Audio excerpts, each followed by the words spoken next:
Zara rejects her request to attend Anne's 30th wedding anniversary.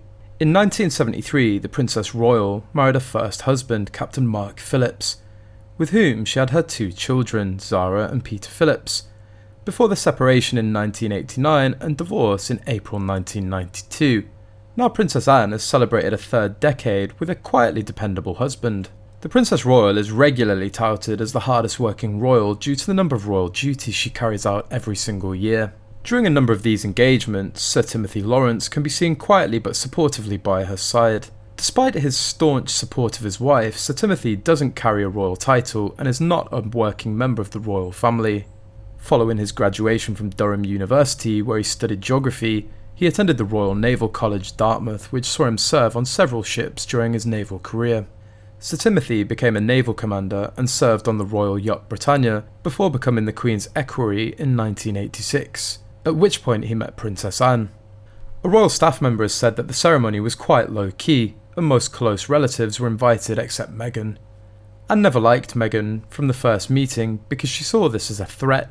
Even Zara, who discovered that her mother had expressed hatred very clearly in order for the celebration to be intimate and dirty PR free. In other news, Prince Harry has claimed King Charles wanted to avoid supporting Meghan financially, for fear that the resplendent Duchess would steal the limelight from him. In one of many comparisons the Duke makes between Meghan and his late mother throughout his new memoir Spare, Harry claimed the King was worried she would be the next Diana, and expressed a hope that Meghan would continue working as an actress after marrying into the family. According to the book, Harry told his father that Meghan would likely not continue to do so, to which he says the King responded, "Well, my dear son, you already know that we don't have money to spare." The King did provide financial support to the Sussexes during their time as working royals, but this ended when they moved to the US and left their royal duties behind them. Prince Harry remarked in an interview with Oprah Winfrey in 2021 that the King had literally cut me off financially, with his primary focus being on the cost of private security, which comes at a price believed to be in the millions. The key conversation between Harry and his father came as the two travelled to Sandringham, where the Prince would ask the Queen for permission to marry Meghan, due to her status as a divorcee.